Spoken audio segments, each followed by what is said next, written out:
All right. I think we're live now. Hello, everyone. Welcome to the Fireside Chat slash AMA session with the co-founders and CEO of Dropbase, a Y Combinator funded company. We'll first go over the Fireside Chat, and then halfway through, we will move on to the AMA session. Our first guest speaker, Jimmy Chan, is the co-founder and CEO at Dropbase, and he is an entrepreneur who is interested in startups, product management, UX, product design, analytics, machine learning, and business strategy. Next up is Ayazan Zakan, who is the other co-founder at Dropbase and has had experience working in the software engineering field in many companies such as Purelator and Freckle IoT. Now a little bit about Dropbase. So Dropbase helps you turn CSV, Excel, and Google Sheets into live databases and REST APIs with a few clicks. With Dropbase, data analysis and BizOps teams can easily import data from files or databases, apply simple processing steps, and export their data directly to production databases or as endpoints. So now enough from me. Let's hear it from the co-founders of Dropbase themselves and their keynote on how to start a startup. Awesome. Thank you, Soho. That's a pretty good intro. Thanks so much for that. Hey, guys. So we are really excited to share with you a little bit of our startup journey and sort of in the process, walk you through the process of starting a startup, all the way from thinking about ideas to product market fit and to growing the startup. And so let me just get started real quick. First, a little bit about Dropbase. I think Sohail covered it really well, so I'm just going to skim over this. The Dropbase is an easy way to get data from different files, and then in the future from different sources, and then move them to your database really quickly. We have a nice spreadsheet interface that lets you clean and add processing steps so that you can clean your data before you move it to your database. And so again, just 3 simple steps. You import some data or you connect to some data source. You apply processing steps, and then with one click, you load it up to the database. So very simple product. So check us out at dropbase.io. So now I'm going to get started. First, I'm going to start with a definition for startups. That's really important to sort of set the context of the conversation. So startups are really all about growth. So that's how we define the concept of a startup. And so that means that certain companies or certain organizations fall in the category of startups, and other companies don't fall in the category of startups. And we're going to talk about just the ones that fall under this category of startup equal growth. And to provide some examples of this, so a restaurant in this case, for example, is not a startup because it doesn't scale. So a restaurant is, maybe you can consider this a small business, or if it grows, it's a larger business. But it is not by definition a startup in the sense of how we look at it. A restaurant can grow, but not exponentially.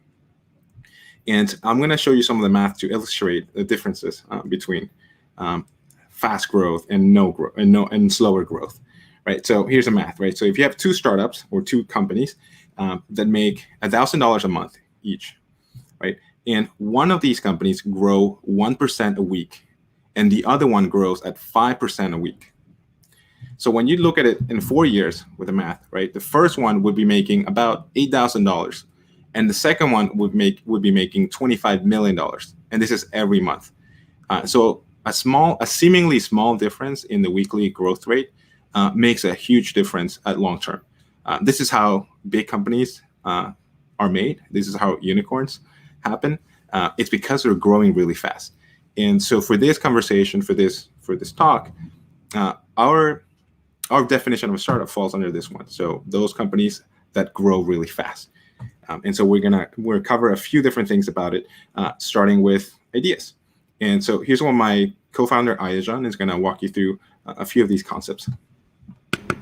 Yeah, thanks, Jamie. So throughout our journey in this startup world, I think we fell through like a couple of pitfalls, and the very first one would be ideas. And people tend to overvalue the importance of idea. If I can go to the next slide. Oh, sure. So first, I want you to understand that idea is just a starting point. For example, we pivoted so many times. Initially, when we started Dropbase, it was how do you train machine learning models on distributed network using browsers. And now we're doing how do you go from CSV to databases. As you can imagine, those are completely different ideas. But the ideas are not something you're going to end up with. Ideas is not your startup. So don't be married to your ideas. Ideas are purely used for you to get started. So people tend to overestimate the importance and the value of ideas. We've seen so many people coming and like starting their startups saying, oh, I started this. This is my idea for the startup. And therefore, like, I am the most important person in this startup.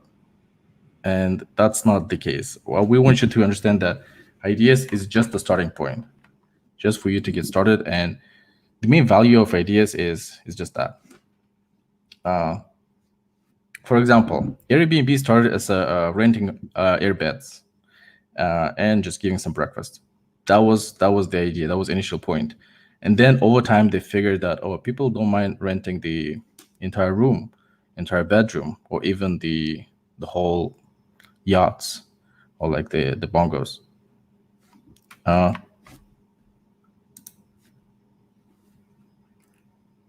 Okay, so if ideas are irrelevant, what is the important? What matters then?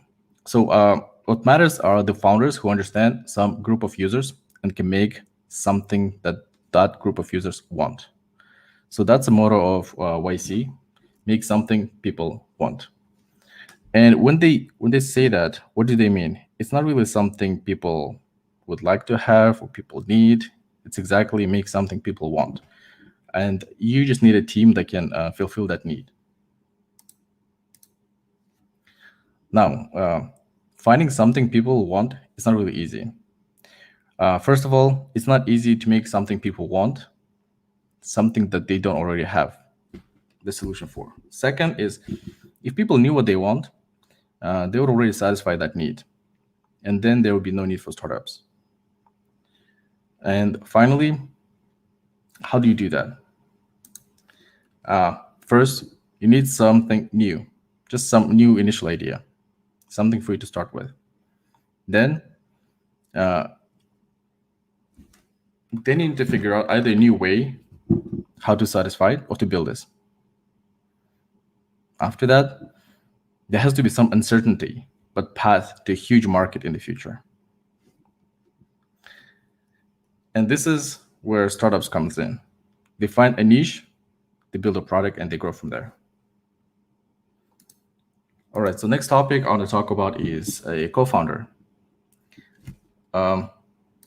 First, let's talk about why do we need to have a co-founder. The first point would be startups is a hard and a risky journey.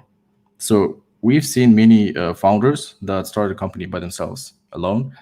And one common thread that we've heard is, I wish I started this with a co-founder.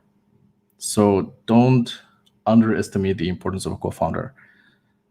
The startup by itself is a very hard, lonely, and risky journey.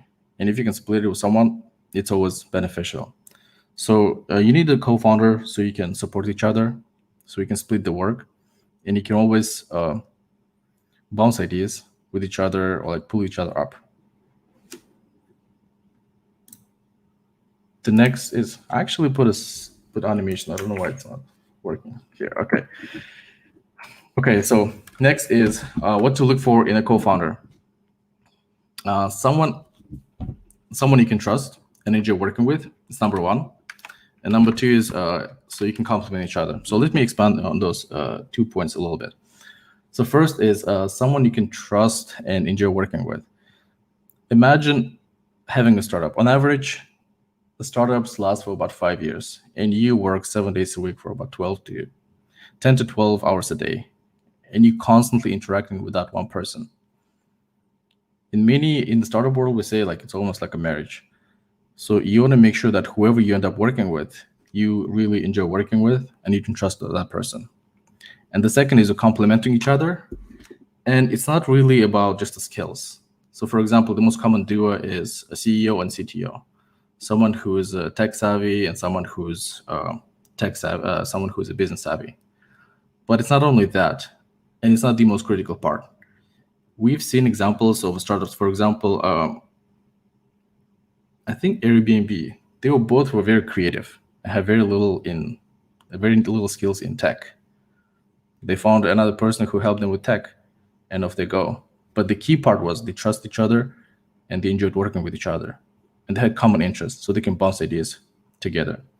And the second is when we say complementing each other, we mean not only technical skills, but also you complement each other in other areas. For example, I can say that me and Jimmy, the way we complement each other, I'm a bit more, how do you say it? I come up with a bunch of ideas. I'm like, yo, let's do this and let's do that. And just keep throwing ideas around. And Jimmy is a bit more like risk averse, more systematic about his approach. And he's like, okay, these are good ideas, but this is how we can approach the first idea. This is how we can approach second idea. And these are the steps required. But together, we complement each other and come up with a decent product and decent ideas. And maybe Jimmy can put next slide. Okay, where to look for co-founder. So actually, the most common place to find a co-founder is either school or workplace. So either your friend from school, it could be high school, it could be college, or it could be a colleague from work. And the best way to find that is someone you worked with and someone you trust through those projects. So I'd say the best idea right now, the best approach for you right now would be not to go and come up with an idea for a startup, but to work on many smaller projects and to find someone whom you can work with. It's either hackathons or some other side projects, and see how you can work together.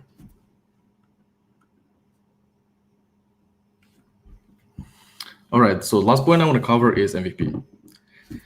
So first of all is, can you put next slide? So what do you think is this in front of you? I wish it was like a hands up stuff. So what you see in front of you is the mouse, the very first prototype of a mouse. And all it is just a card box with some roller underneath. So now if you go to the next slide. So what is MVP? Let's define it a bit more clearly. MVP is a version of a product with just enough features to be usable by early customers who can provide feedback for future product development. And the key words here are version, just enough features for early customers to give you feedback. So note, it's not the final product. It's not the product that is usable. It's not product that is complete. It's product that has just enough features for you to start bouncing ideas, for you to start getting feedback from customers. And if you go to the next slide. So when building MVP, some of the common mistakes we've seen is people tend to spend too much time perfecting the prototype, especially if you are an engineer. It's very common for them to make this pitfall where they just lock themselves in the basement for like a year and build this amazing product that has everything built in, everything thought through, but then they come up with this product to the world and no one needs it. So make sure you're actually talking to users whenever you're building prototype. MVP is specifically used for you to build something real quick, to show it to users and get a feedback. And once you got that, you keep iterating. Another pitfall though is getting distracted. Once you have MVP, make sure you pay attention, but don't get distracted, because some of the users might say, oh, this is actually great, but how about this? I wish I had this feature or this feature. And even though you're getting the feedback, you might be pulled to completely different direction or being spread far too much. So those are MVP. I'll go back. Yeah. So the final point we want to make here is, if you're not embarrassed by your first version of your product, you've launched too late. That's a famous quote by Reid Hoffman. He's the founder of LinkedIn.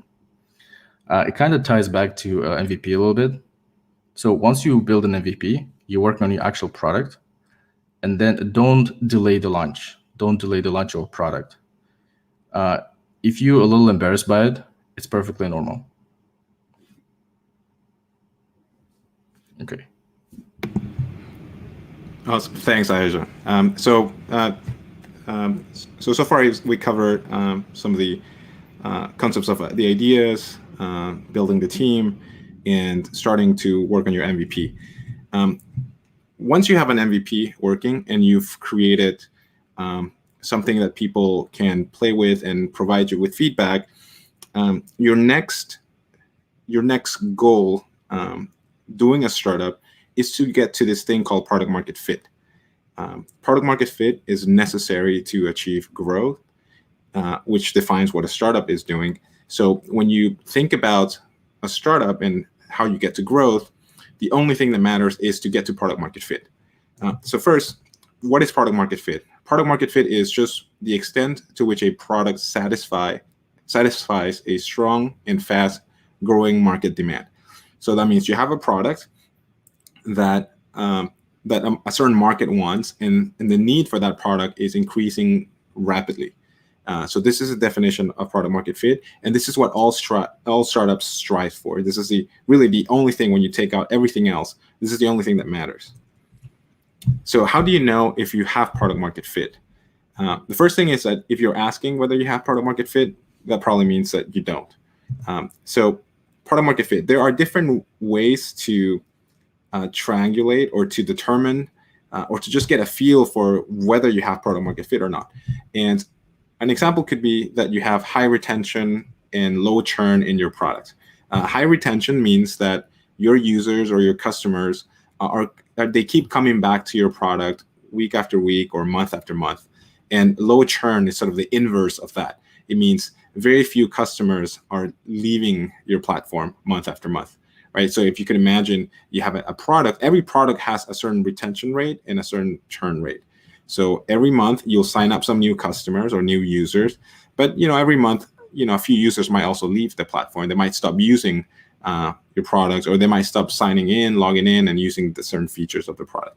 So product market fit, if you have very high retention and very low churn, it could be an indication that you have product market fit. High engagement is just whether you're using the product for a prolonged period of time. So when you think about an app like Facebook or Instagram, high engagement would mean that you are spending a lot of time looking at videos, you're spending a lot of time scrolling through friends' feeds or photos, and that you're engaging with the platform, you're liking things, you're commenting, and the more actions you take and the more time you spend, that means high engagement. When you think about Facebook again, you might come back once a month or once a week, but in this case, an app like Facebook, they measure things probably in days, like daily active users, or maybe like hourly active users, like how often within the hour do users come back. And if the product has very high engagement, that means you have product market fit. You also have for example, high net user growth. So like every month you get a lot of new users signing up on your platform. This could be an indication of product market fit. This one's more obvious. You have growing revenue, and that revenue is ideally recurring. So every month you get people paying you X dollars a month. Over time, where they're paying you annually, like X dollars every year, and that revenue is growing. So month over month, you get more and more users paying you that amount. Product market fit is also when you just can't handle demand. You launch a product, and there are way more users and way more customers than you can actually handle, than you can actually serve. At this point, your servers are going down, or you just can't scale as fast as the number of users who sign up. So this could be an indication of product market fit. Also, something interesting is if your service is out and your customers actually notice, that means you have some product market fit. And the other one is when you're doing everything wrong and your customers still want your product, that means your product is just good enough that it serves a need strongly enough that people still want it. So there is no, as you can see, there is no one definition for what product market fit is. There are many definitions. There isn't a single one, but you can triangulate it based on different metrics. In this case, for example, these ones tend to be at least the top ones: retention, churn, engagement, net growth, revenue. They tend to be more quantitative metrics that tell you whether you have product market fit or not. And then some of the other ones might be more qualitative. When you talk to your users and they tell you how much they love the product, or when your users are just raving about your product and they're tweeting all about it and they're saying great things about your product, that's also a good indication for product market fit. And ideally, you get a combination of both, some of these like quantitative metrics that you can see and measure, along with happy customers, people who just tell other people about your product. These are all good indicators of product market fit. And this again is what you want to strive for when you're doing a startup. This is the only thing that really truly matters at the end of the day for a startup. This is what you're trying to achieve. Now, how do you get product market fit? It's a process. Product market fit is really a continuous and iterative process. And this is the main job of a startup. And if you extend sort of the ideas of building an MVP so that you can get feedback, that you can help improve the product, getting to product market fit is basically repeating that process over and over again. And in the process, improving your product, making it closer to what your customers want.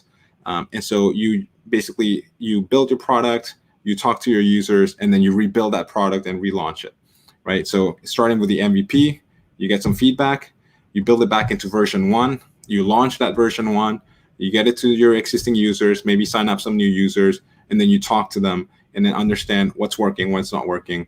And then you take that feedback, you take that insight, and then you build it back into the product. You go back, design some new features or improve the existing features or change the user experience, and then sort of build it back into the product.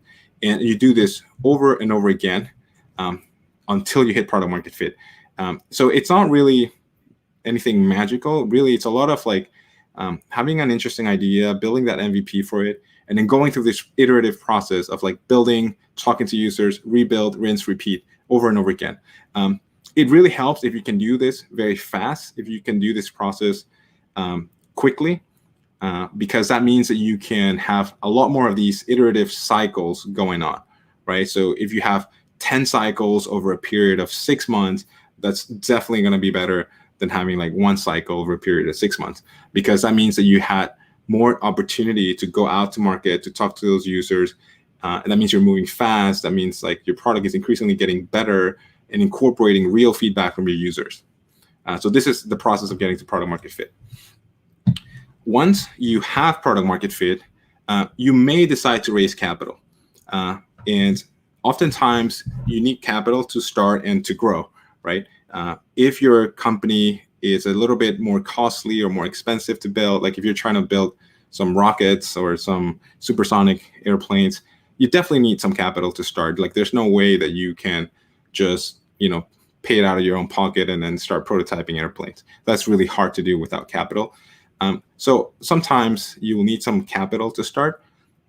When you're doing software startups, you need some capital, but you don't necessarily need as much capital as you would for some other kinds of startups. But now, once you get to the growth stage, once you have product market fit and you want to grow that business, more often than not, you will need capital. So once you have product market fit, you will need capital to grow. What does that look like, right? So let's say now you have this product that people are very excited about. You have some amazing metrics, people coming back to the product every week. Your signups are increasing every week. Your revenue is increasing. How can capital help you grow? Well, capital can help you grow because now you can invest that capital into hiring teams that can help you grow. So you can hire sales teams, you can hire more marketing teams, you can create more content, you can spend money in some advertising, because now you know that your product is something people want. All you need to do now is to get the product out there, increase awareness for the product, make sure that people know that you exist and people know that there's a solution for their problems. So oftentimes, once you have product market fit, it's actually the best time to really throw a lot of capital into this to make it grow, because you no longer have to spend the time de-risking the product. You know the product is something people want, and all you're trying to do is grow it, go to market, sales, advertising, that kind of stuff. But then, so the question is like, what is raising capital like? Raising capital is it's really hard. It may not seem like it, given how you hear about news every day, every week in TechCrunch or in different news sites about this other startup raising capital, startups raising capital every day. But there's also thousands, tens of thousands of startups who are also trying to raise capital who can't raise capital. So raising capital is really hard. It's really not fun. It's a very intense process. It takes a lot of time. In the context of some of the discussions that Ayajan was talking about, it could be a big distraction, because whenever you're raising capital, you're basically full-time just talking to investors and then trying to raise capital, and then you can't really do anything else. You can, but like you're mostly focused on that one thing, and it requires a lot of attention. It requires a lot of effort. Booking calls with investors and then providing materials, providing answers to questions that they might have. And so it's like a very intense process. And the process is not fun because it's just really difficult to ask people for money. You have to talk to many different people, and you have to convince them about your vision, about why your company is going to succeed. And it's hard because even if the fundraising is going well, there will always be investors who also reject you, right? And so for any fundraising, for most of the fundraising rounds, there's a lot of people, a lot of investors who just say no, right? And it's just a difficult process because you have like tens of meetings during the week, and over the span of that week, you'll hear half of them or more just immediately say no. Right. And so it's a difficult process because you're constantly getting rejections. And this happens to a lot of startups who are raising capital. Even those who are very successful, they'll still have investors who would have said no. And so it's just a difficult process. It's really not that glamorous. It's not fun. It's just more like necessary, especially for a startup, if you want to get some initial capital to start building your product. But then particularly once you have product market fit, get capital to grow. So just summarizing really quickly our discussion on starting a startup. So you start with a great idea. And again, ideas are mostly a starting point, and not so much that your idea is going to be so brilliant that it's going to become a unicorn on its own. An idea just gets you started, gets you on a path to iterate. You build a strong, well-aligned team that can work on that idea, that can get an MVP together so that you can start generating feedback from your users, right? And then you continue to talk to users based on that MVP, and you constantly iterate until you have product market fit. So it's basically talking to users, building back into the product, talking to users again. And then with product market fit, you start growing, because now you have a product that people want, and all you have to do is tell those people about the product, find distribution channels, and that's it. You may raise some capital, you grow to become a unicorn. So this is sort of the ideal, like starting a startup path, right?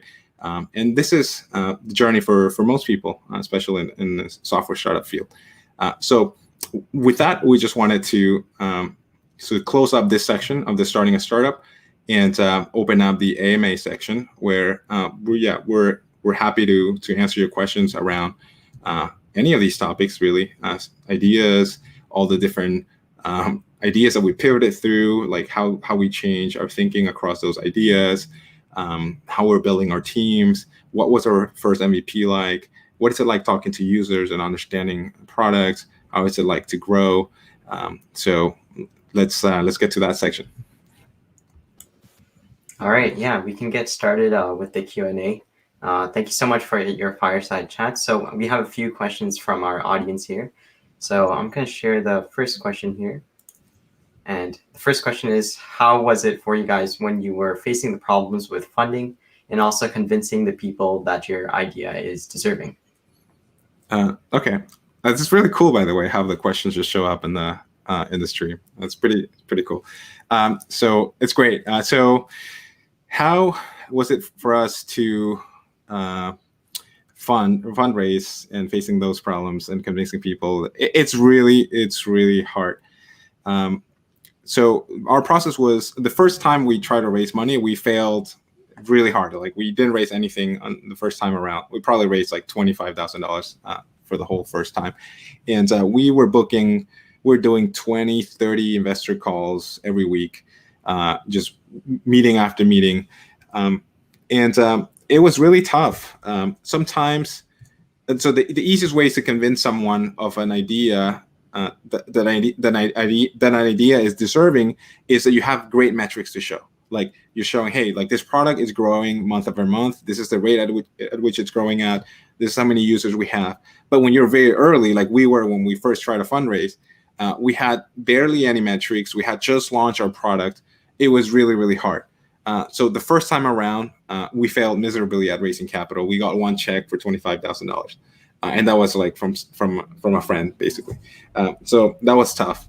Then the second time, which was our proper fundraise, it was still hard to convince people that the idea was deserving, partly because what we're doing is a little bit, I say new. There weren't a lot of people trying to do this, and there was also, from our perspective, it was also something that we were just kind of exploring. We had a lot of different ideas about how this could get big, but it wasn't so clear at the moment. And it's always evolving for us, sort of like, what is that big thing that we're going after? We have some ideas, we have some hypotheses about it, but the hard part is to have one that resonates with people.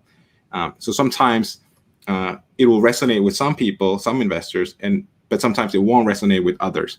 And so this is where, for some, even if the idea is good and you have some good metrics, that you might still get a rejection because people are not connecting with the idea or with the team or with the general space, right?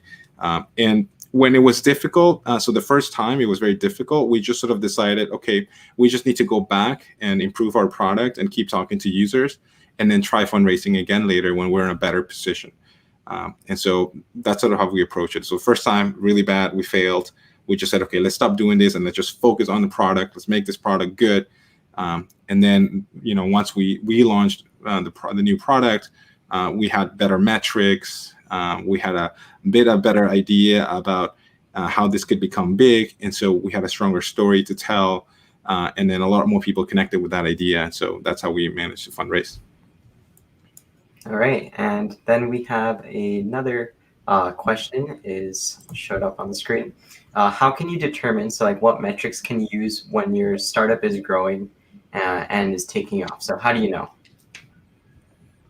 The metrics will depend a lot on the kind of startup you're building. So the kind of product you're building, the industry you're in, the target customer.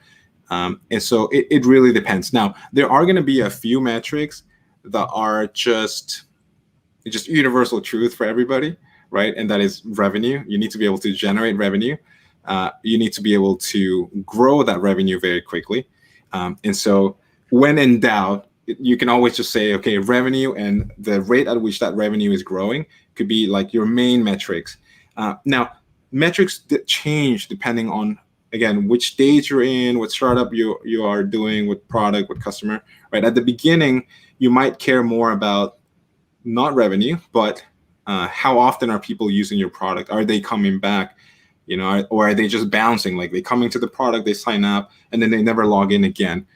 In that case, obviously, those are bad metrics, right? But once you have a good product and you have users using it, your next metric might be, okay, can I generate some revenue from these customers? Right? And is that revenue growing fast?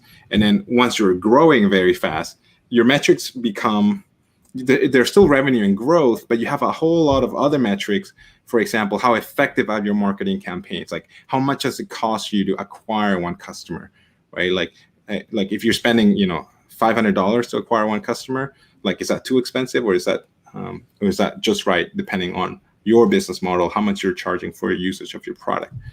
So metrics evolve and change over time, but it'll depend on your business. If you're Facebook, it's definitely going to be like active users at the beginning. If it's something like Netflix, it's going to be views, like how much time you're spending watching videos, right? And if you're something like Dropbase, we really care about like how often you're exporting data to your database, how often you're coming back to that database. And then obviously later, as we go to the next stages, it's going to be how much revenue we're generating from these customers. All right, yeah, that's a really good insight into how that works. So our next question is from Soham. who wants to ask how to catch the user base of a product efficiently when you're like really just starting at the bare bones and just when you just have your MVP ready. Ayan, you want to take this one? Sure. How to catch the user base of product efficiency during starting phase of product. I can start and then maybe you can add some more insights to that. So I think the first thing to realize is you just need a handful of users that are really want your product. Don't go after millions of users that need your product a little bit. Try to get 100, even 50 users, but 50 users that really want your product to the point that they'll actually bug you whenever your product is not working or it's done. And then they will just talk to each other. It's a lot, and then try to build something very niche. So especially when you start, don't underestimate the niche and don't think that, oh, this idea is too small. For example, there's a company called Segment, which is, I don't know, $40 billion company right now. It's pretty big. They started as a simple JavaScript snippet. It's literally a 5-line of JavaScript code. But that thing, they just posted on GitHub and just took off. And people really wanted to use it. So try to find an angle that people really, try to find a niche, the need of people that people really struggling with, and solve it for them. And that would be really nice. We call it a wedge, beachhead market. Once you have that, it's a lot easier to actually target them because you know how they look. You can interview them, and because there are few of them and they really want your product, they're gonna talk to you. And then with that, you can start iterating and then keep expanding.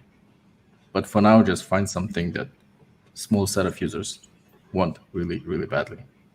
Yeah, that totally makes sense. That niche finding capabilities, that's really important when you're just starting off. So our next question is from Shivam. He's asking, how do you do proper market research? Like if you're creating a pitch deck, when you're trying to work on an idea that's disruptive in a specific field or like a very specific niche, since there's nothing that already exists already, right? Yeah, that's a tough challenge. When you're doing something that's different or that's new or that hasn't quite been done before, it's really impossible to do the traditional market research, right? You can't just say, how big is the market for this new product? Because there is no market. Like if you think about, let's say way back, you have what's the new market for like cell phones when we didn't have cell phones before? We were all using landlines. So the market size for cell phones is 0, right? And so that means if you do that market research, it'll never come up with something interesting. It'll never say logically that you should pursue the market because nobody uses cell phones, right? And you wouldn't know whether people would want it. And so it's really tough. So I'd recommend not doing the sort of the traditional market research approach. And so that leaves you really with talking to users, using your prototype, your MVP, to understand the degree to which the product solves that problem. Like how much do people want it and how painful the problem is and how happy they are that you are solving that problem. So if you're doing a pitch deck for like a pre-seed or a seed round, no market research data will be that convincing. In fact, if you have that kind of market research, the investor would just look at you and maybe laugh a little bit because they'll be like, oh, that's cute. But what's important is that you show, hey, we have this product. This is how it works. We've talked to 10 users who absolutely love the product. And you have their quotes or testimonials. They've tweeted about your product, and then you have snapshots of the tweets. And then maybe you launch that product in some community forum, and you have a lot of people saying great things about it and people signing up. So that will help you more with that pitch deck when you're trying to do, let's say, a seed round for an early stage idea or for an MVP that you have. there are other ways to just show that some new idea could be interesting in the market. There could be something with timing. So, for example, with COVID, there's a lot of things that you could say, okay, well, now because everyone's working remotely, it's going to create this opportunity for new ideas. And you've seen this over the past year, obviously, especially ideas or products like this that help you stream events. You know that they're going to become a lot more popular. So if you have new approaches to this, you can make a case that the product will be needed because the market is changing or the world is changing in some way. So those are more effective ways to show that this could be needed and so show that this could be big. Yeah. All right. So our next question from the audience here is from Jack. So he's asking, what startup ideas are investors too excited about, and what are they not excited enough about? So currently today, what are they most pumped about when it's starting to invest? Oh boy, I bet you can find an investor that's excited about anything today. So like, it's just about finding the right investor. So for any kind of idea, as crazy as it might sound or as weird as it might sound, chances are there is probably an investor who might be interested about it. And so if the question is more like, okay, what ideas should I be working on? I wouldn't use this as a lead into like what ideas are interesting. Ultimately, when you think about what investors care about, is they just care about making money, right? So that means your idea has to be something that they see as it could become really big, that is already growing and it has great metrics.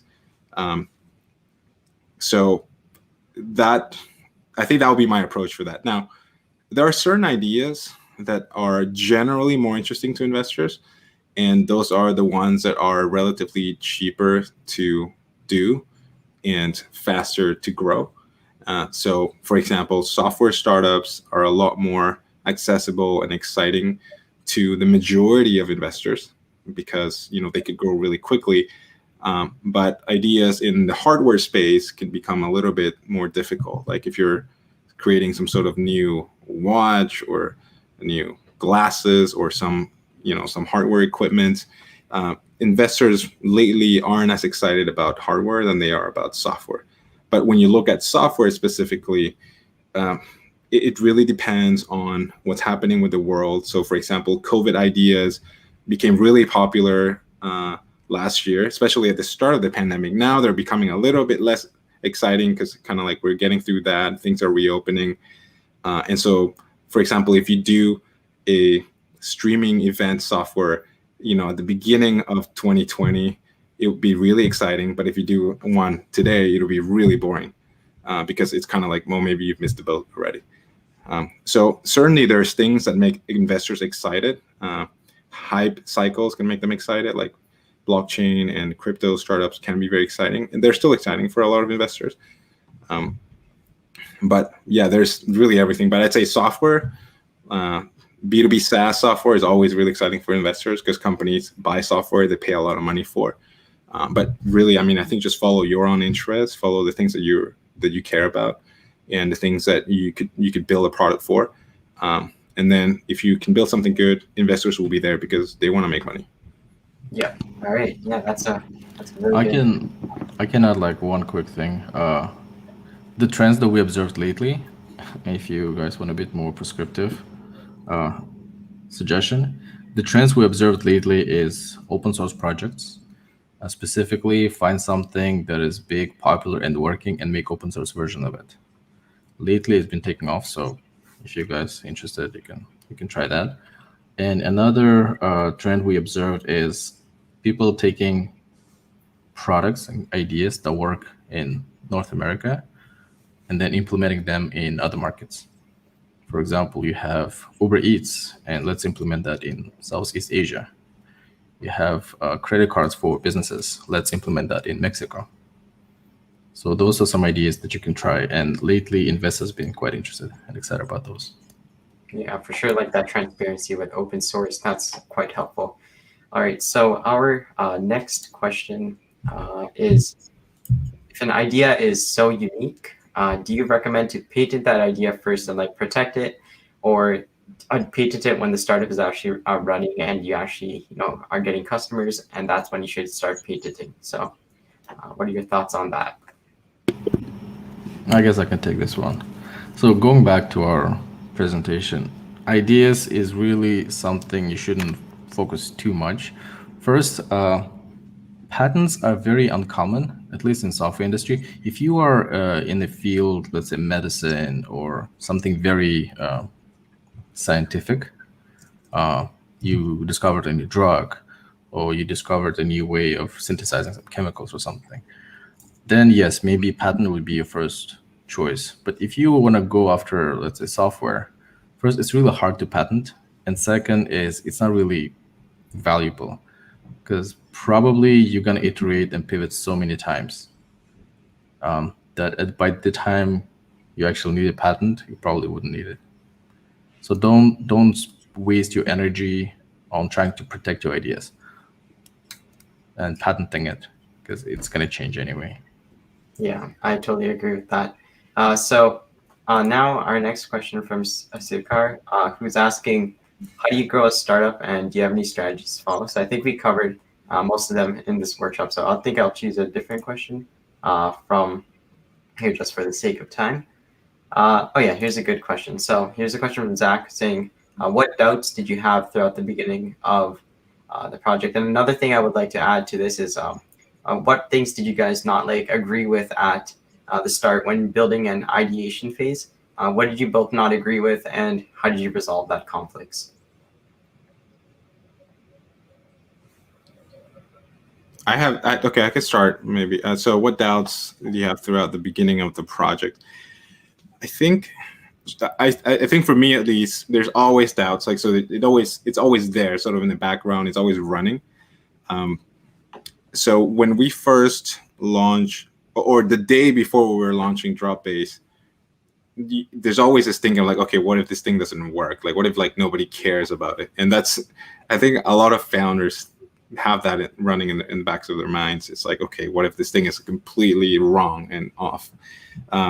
And so I had those doubts at the beginning. And so the only way to take those doubts away is to just launch it, right? You just launch it, and then you'll find out very quickly, okay, so if nobody at all is interested in it, you will know.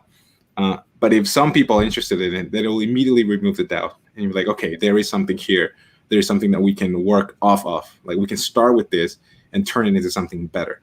And so the same is happening. We're about to launch a major version of Dropbase that is going to significantly change the experience, change almost everything about the current version, much more improved version.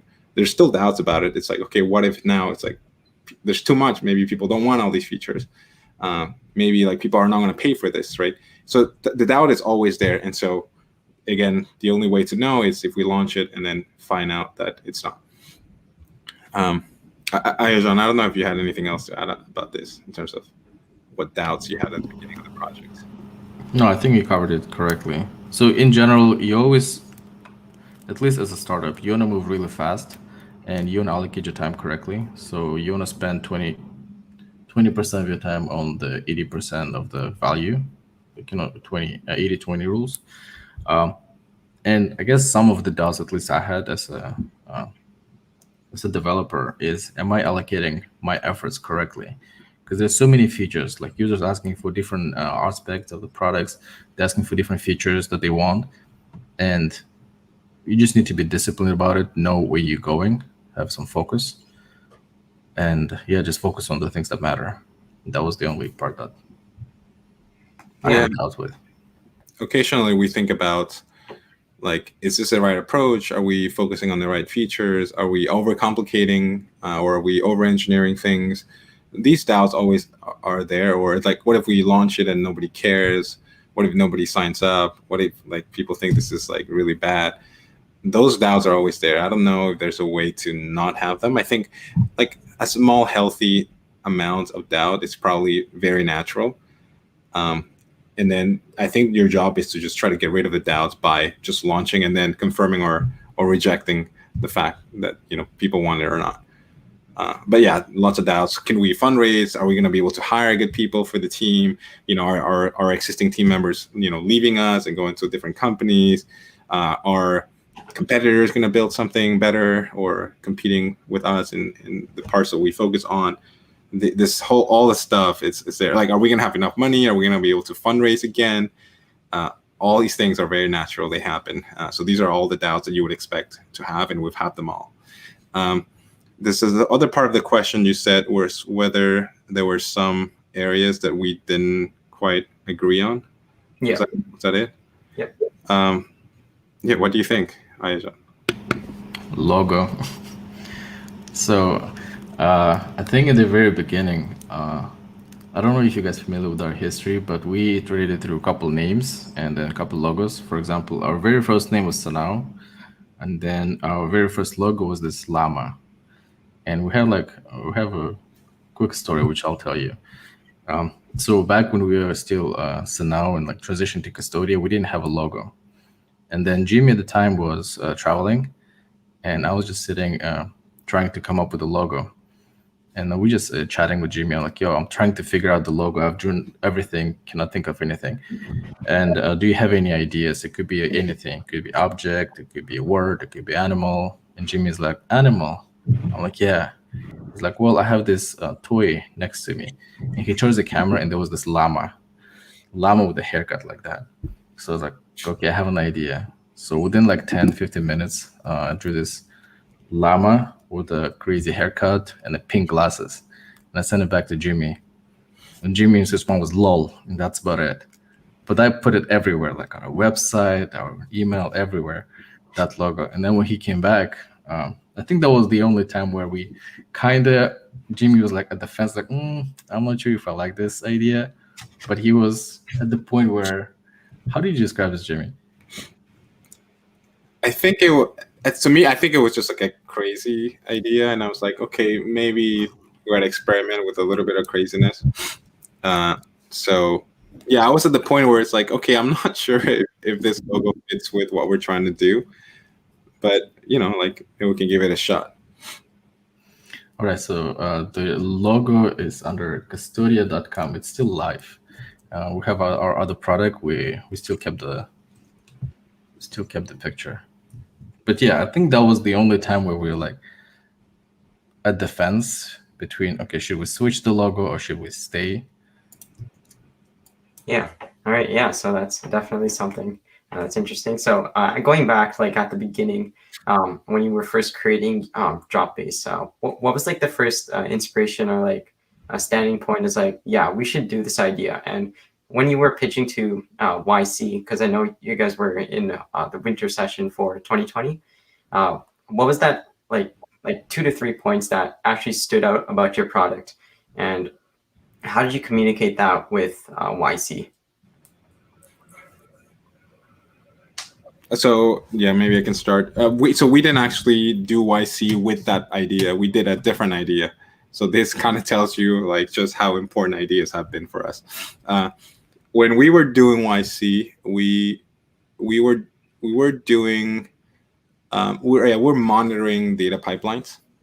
So it was still in the sort of data engineering, data science space overall, but it was a completely different idea in that it was more about monitoring for quality of data. And so at the time, we had a working prototype.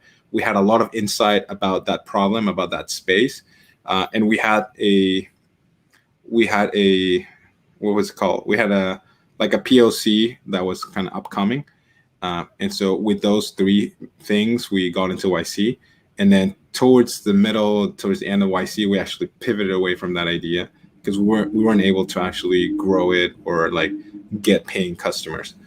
And so that was that. And then for Dropbase itself, like what encouraged us to actually pursue it more was not like just born out of this like strong confidence for the idea. It was just like we had the idea and then we decided to build a prototype for it and then we launched it.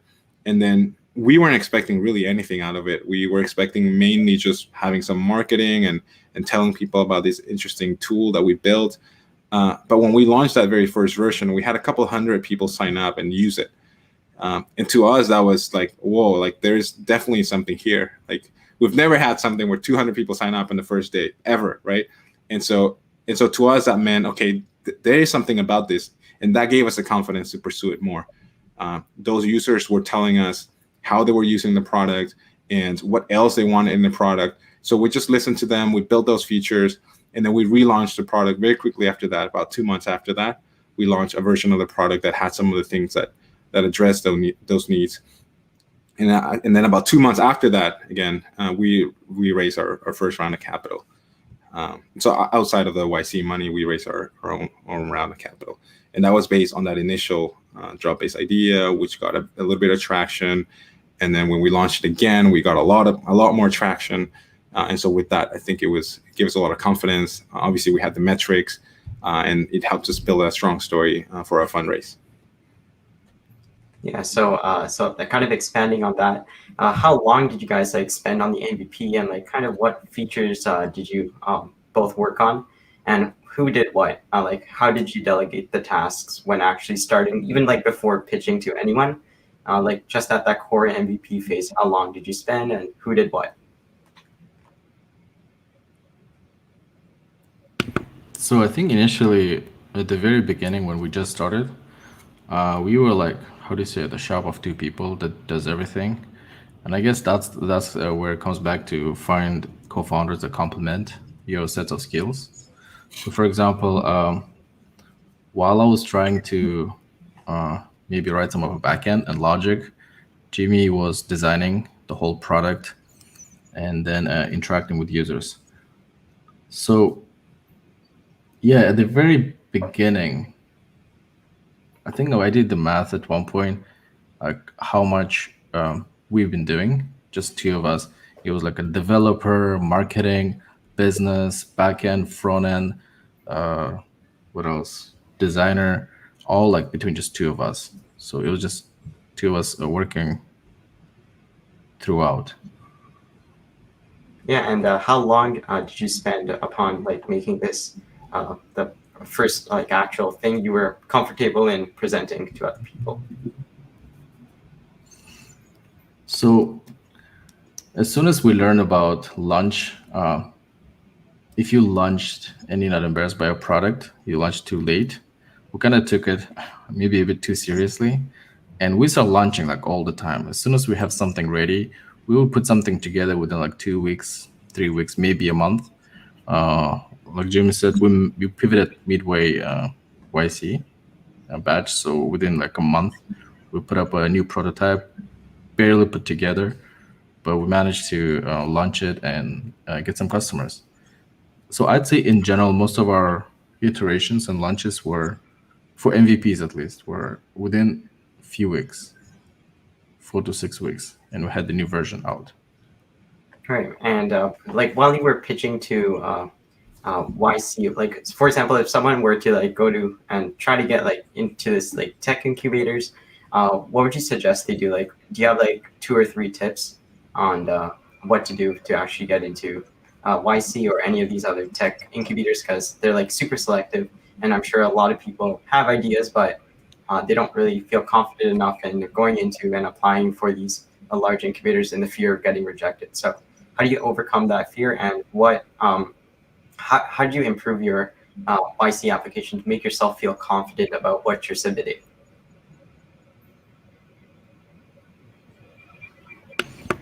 We have like the whole talk on it. Jimmy, maybe you can expand on it. I'll just add the initial part. First, we applied 3 times to YC, and we got rejected twice, and then only a third time we actually got in.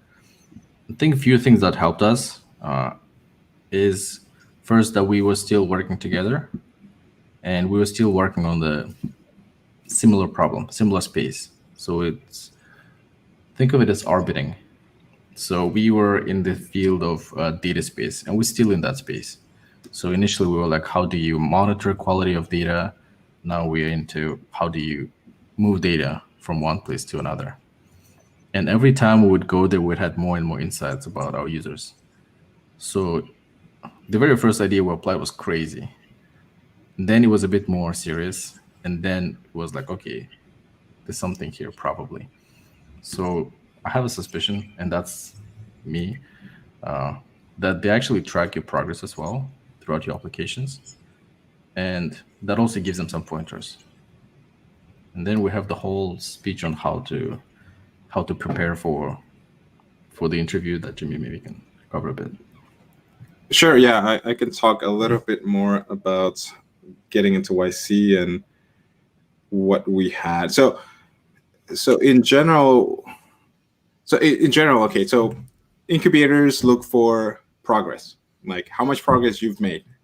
And the easiest ways to tell that you've made progress is that you already have product market fit. Those are obvious because then you'd have some metrics, and then those metrics you can tell whether there's product market fit or not. And so having revenue, having incredible metrics, and growing really fast, those are obvious easy ways to get at least an interview and then probably to get in.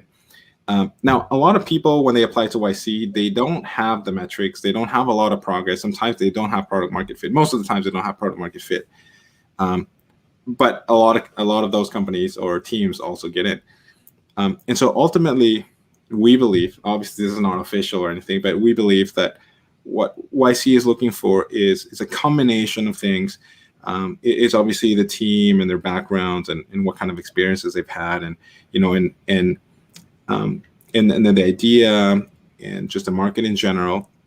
But they're looking for how much progress and how fast has the team made progress over a short period of time. So the amount of insight you have about your users, that matters a lot if you don't have the revenue, right? So it's like you don't have revenue, but you really understand the problem that these users have, and you're very insightful about it, and then clearly your product shows that you've thought about their problems and that you've talked to those users. So I think having a lot of progress over a short period of time is also an indication of progress in absence of easy metrics to read from. So as a lot of times it's just ideas that I think YC believes should exist.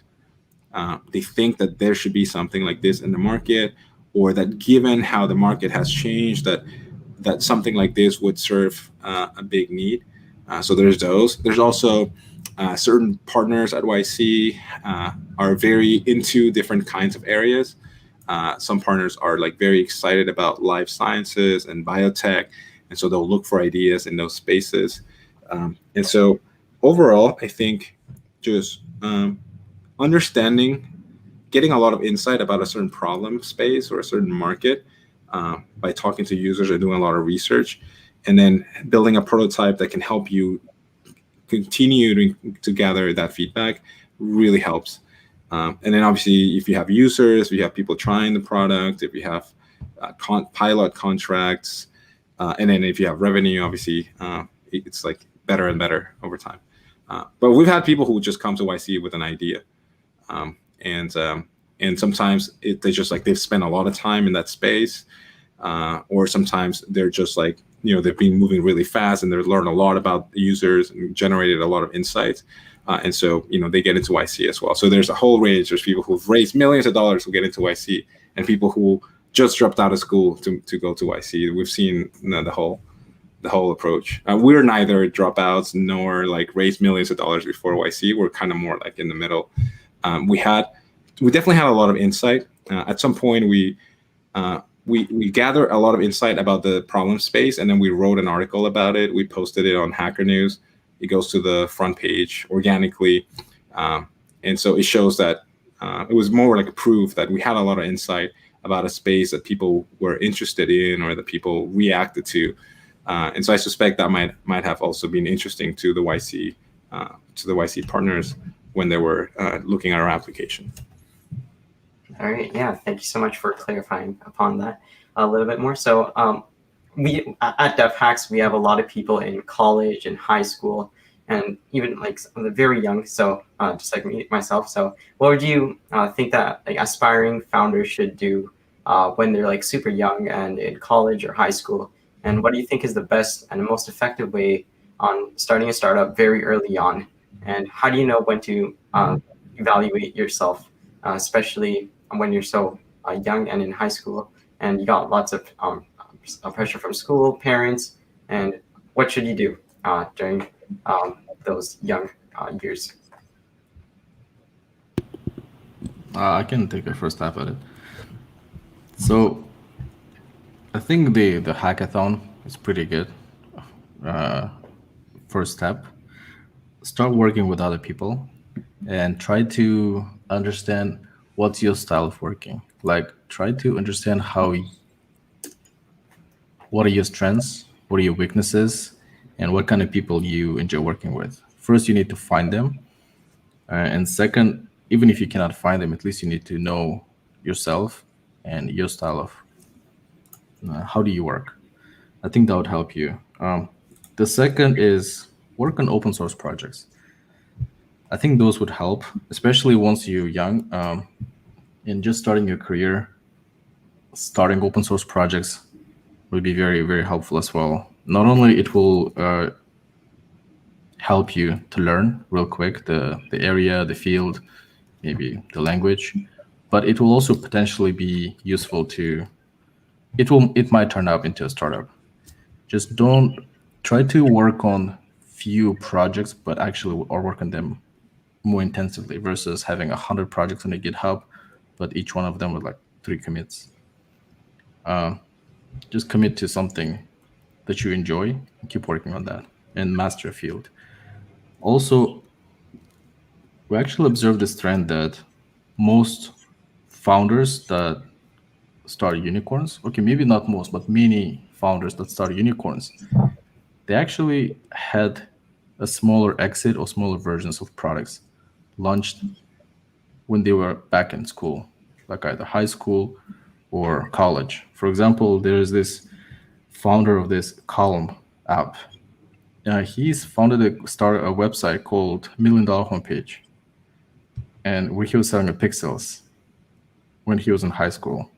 And that was how he was saving for college. But that was kind of interesting. But then he founded a company that is now valued at over $1 billion. Then there was another founder from Russia. He started a company that he just copied Facebook, really. And then it became very popular. But then something happened. He lost the company. Then he moved and he started a new company called Telegram.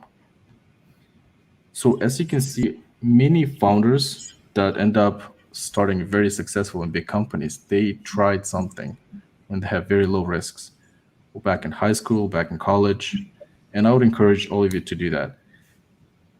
Right now, you have, you think that college load high school load is pretty big, but I'd argue that right now is the best time to try any crazy ideas you might have. Just give it a shot, find something very specific, try to build something that 5 people want, 3 people want, but really, really want it. And then once you have this taste, I think that'll really guide you through in the future.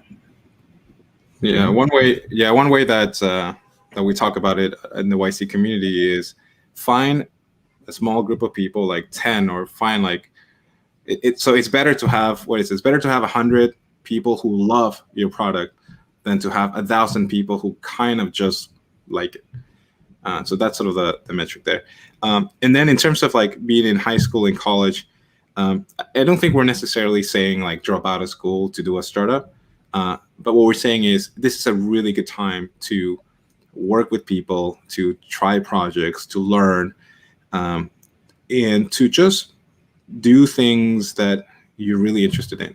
So like when you pick projects, pick the stuff that you just have a natural just tendency to, or just certain things that just make you intrinsically very excited about. So kind of like follow your interest in some way, like just because it'll be a bit easier to work on projects where you're already kind of interested in, right? So just like do those. You're gonna learn a lot while doing it, and at least you're doing something that's interesting. So that's definitely the way to go. And definitely what Ayajon said, also just working with people helps a lot, because it not only helps you learn, how to adapt, but it just helps you learn about yourself too. So that's a really important part. A lot of teams, very successful startup teams, they met themselves. They met each other in school. So it's also a good time to meet potential co-founders. And while maybe they're not ready now to be co-founders, maybe in the future, you reconnect over some projects you worked on, and that could be, your co-founders. So that's one way to think about it. Yeah. And now I think we have, so that was an absolutely amazing response. I'm hoping like lots of people got tons of value from that question, because I'm sure that everyone here is in high school or college. So that must have helped a lot. So here someone is asking in the chat, I forgot to ask this earlier, but when getting co-founders, what are the legal processes of registering them into your company? So I'm not sure if you guys have any, you probably have experience with this. So yeah. Yeah. So there's different, I guess, processes. So one is I guess the main thing is like incorporating the company if you're trying to do a company. So you register the company with the local government. So let's say at the city, state, province, or country level. In the US, it's common for you to register a company under a Delaware C Corp, mostly because investors are very used to investing in Delaware companies, so they understand the legal process. And then the process of setting up the company is what creates also additional sort of legal processes for the co-founders, right? So like you create a company, and then the company has shareholders, which at the beginning is just really the co-founders are the shareholders. And so there's just legal documentation. There's very standard legal documentation that just says, hey, this company is going to issue like 100 shares, and we're going to split the shares between the co-founders. And then you actually grant those shares through a legal document. And so that's essentially part of the legal documentation. And then the shareholders will appoint board of directors to the company, which at the beginning is also just the founders. So at the beginning, the founders are the shareholders and also the board directors. And then the board of directors appoints officers to the company, so CEOs, CTOs, and other roles. But those are more like, they're less like legal and more like just something you call yourself. The legal process is just setting up the company, setting up some sort of shareholding structure, and then appointing board directors. Now, additionally, some companies or some founding teams may have a co-founder agreement document. Sometimes it's specifically called a co-founder agreement document, or other times it's just an employment agreement company where there's some agreement as part of your employment with your own startup. And so, yeah, you just get a lawyer and you say, okay, we want to work on an agreement, and then you discuss what are the terms of the agreements, and then you put it on a document. That's really just the process. There's now a lot of companies or services that help you register a company for very low cost, almost for free. I think if there's like Stripe Atlas, for example. Yeah, if you just Google that, it's offered by Stripe, which is the payments company. It's called Stripe Atlas, and I think they help you easily register a document and set up some basic legal standard documents, I think for free or very cheaply. And then you can use something like Clerky, clerky.com, that also has additional like templated legal documents that you can use. And so if your company is very vanilla, very standard, let's say you are setting up a Delaware company in the US, all the documentation will be very standard. They'll have like share agreements that you can issue, and you can do that very easily. All right, yeah, that's pretty helpful. Hopefully lots of people start it from this, or at least someone. So now kind of an oddball question here. So a lot of people here are looking up to you guys as startup founders and YC and all that. But what is someone who you guys look up to? Like each of you, and what traits do you aspire to have in that person, or someone who you look up to? That is an oddball question. So I don't think so. I can start with that. I don't know if there's particularly anyone that I think it's just more like traits in people that you can admire. Sometimes it's hard to find like the one person that embodies a lot of those traits. But traits that I typically admire are a lot of like thoughtfulness and care, and just a lot of commitment and energy. I really admire great design, for example. So if I see someone who can design really great stuff and is very thoughtful about the user experience, I'd usually be very excited about it.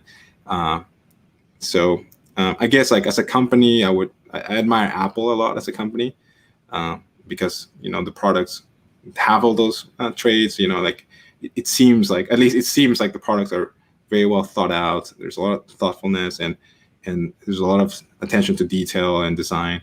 So those are the things that I would care a lot about. I don't know if there's anyone particularly at Apple, but I think that's sort of like the gist of it from my end. And Ayazan, do you have any thoughts about this? Sure. Person I admire.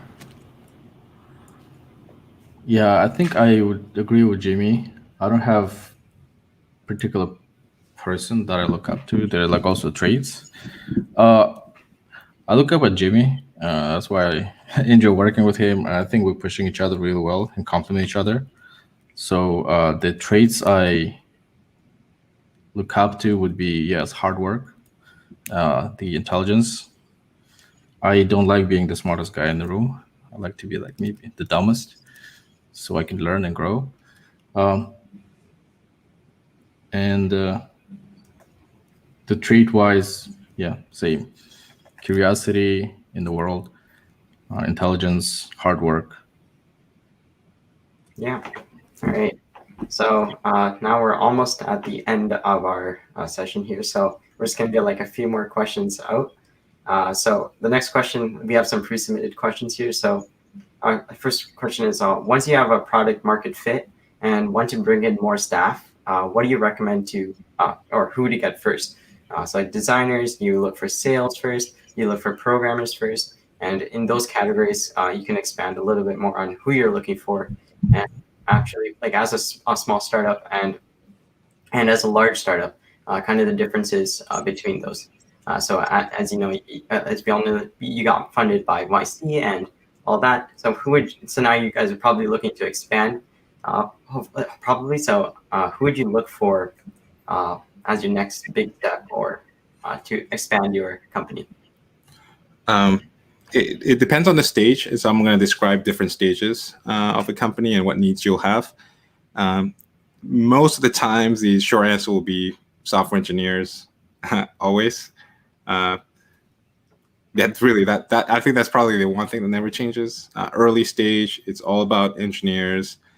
When you're just before product market fit, it's just engineers. Right after product market fit, it's still engineers. But you start sprinkling other roles in. So at the pre-product market fit stage, it's just engineering. Once you have product market fit, it starts being a bit more of a blend. So still mostly engineers, but then you start getting a bit more, depending on the company and the product, a bit more either marketing or sales. Once you have product market fit, then it's going to be a lot of like marketing and a lot of sales. And if you're like looking for jobs at companies, for example, looking for different kind of roles at startups, you can kind of guess what that startup might need depending on their fundraising stage. So if you're a seed stage startup versus if you're a Series A startup or Series B startup, your needs will be different. At the C stages, only engineering. At the Series A now, because it's coming earlier, it's still mostly engineering, but they might be looking for someone in marketing or sales. And then pre and post Series A, so when you're Series B or beyond that, it's going to be like business.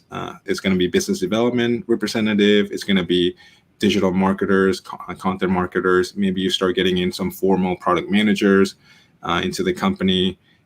Depending on your product, if you're like an enterprise product, you really need sales. But if you're like a consumer product, it's really all about marketing. And so, yeah, I mean, I'm sure in Dev Hacks, there's going to be a bunch of different people. Some of them are more like on the development side. Some of them are maybe on the business marketing side. But I think you can sort of like determine this. And one way to see where companies are fundraising is you go to crunchbase.com or techcrunch.com, and you can see, such and such company raised, $10 million Series A. So you can kind of guess what kinds of people they might be looking for. So engineers, maybe their first like salesperson as well. Now, also depending on what you care about as a company and what your product requires, designers is kind of, it really depends. If your product is very design intensive, they'll just come in a little bit earlier in the process, sometimes even pre-product market fit.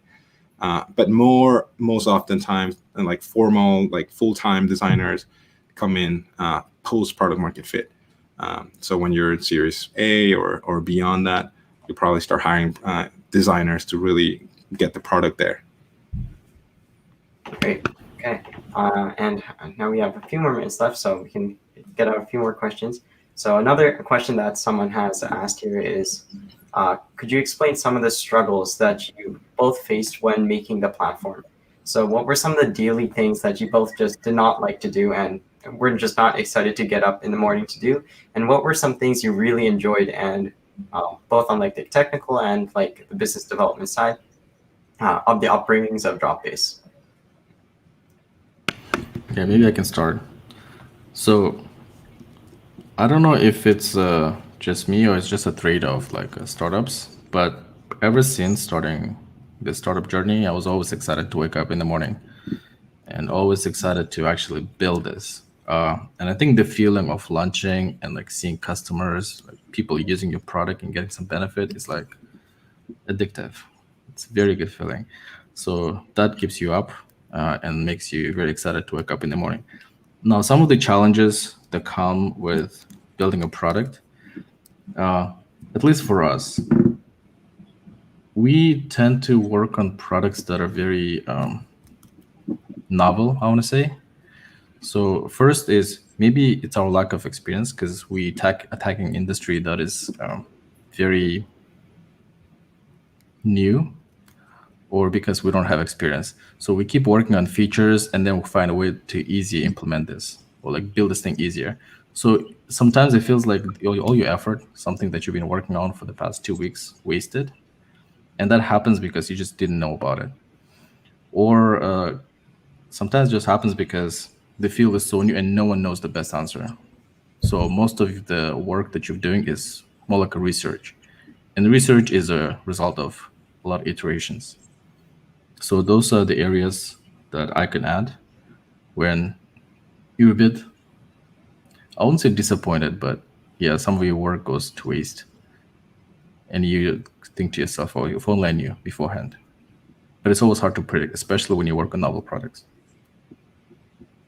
Yeah, that's just a part of the byproducts of constant iteration and rapid iteration is that some of the effort is, I guess, quote unquote, wasted in some way. Like I say, quote unquote, wasted because part of the wasted effort leads to progress. That's what gets you to the next step. But you do end up using up some cycles to go through that iteration that maybe was not necessary because there's like a better tool, better technique, a better process to do something. So there's that. I think on the operational side of the startups, there are things that are not that exciting. So I'm mostly excited about things related to product, to engineering, to design. But when it comes to operational things, like, making sure that the company is in compliance with all the legal requirements in all the jurisdictions that you're part of, you have a head office, you have a subsidiary. There's a lot of requirements you have to report. There's all the, let's say, the accounting that you have to manage.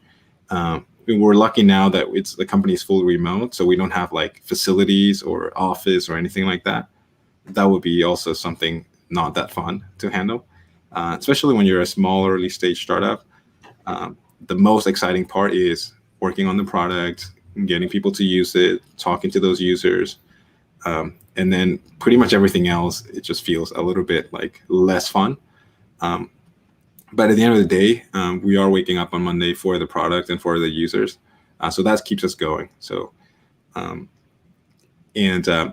before I started my startup journey, I'd worked on different jobs, many different jobs. And it never quite felt like that. I don't think there was a single Monday that I was like actually excited to wake up. Maybe there's a handful, but only because maybe there was something interesting going on. But other than that, it was hard to find those moments. I think doing a startup for me has been much better with that. I never feel like, oh, it's like Monday again. Except if I'm like sick or something, then it's really hard. But aside from that, it's just mostly like, okay, today I'm gonna do these things. I'm gonna think about these users or think about ways that we can improve the product. I'm gonna talk to these users and learn more about them. So that's generally the feeling. So this is really great. Yeah. Yeah, I have just one more comment to add. I think in general, you should be very excited to wake up whenever you work on your startup. And the moment you're not, you should probably take a break, because it's very common for founders to get burned out. And that's pretty bad, because that's your excitement is the only thing that drives the company for at least initial stages. And you want to make sure you're excited about building a product every day. And as soon as you're not, just take a break. Don't burn out. Yeah. All right. So that was some absolutely fantastic advice, and I hope everyone enjoyed. So unfortunately, we are at the time to end this session of our Q&A, and I hope everyone, and thank you both of you for spending your time with us at DevHacks. And I hope everyone enjoyed asking and learning more about Dropbase, the Dropbase founders and their work on what they do. And thanks again for coming to the event and informing and inspiring everyone through your engaging fireside chat and exciting AMA session. Also, thank you for having us. Thank you. Fantastic. So for everyone else, for everyone who tuned in, if you guys missed, thank you for tuning in. If you guys missed a past AMA session, feel free to check out our YouTube. We'll have this AMA session uploaded to our YouTube channel, so you can watch it afterwards. All right. Thank you, guys. Bye-bye. Bye.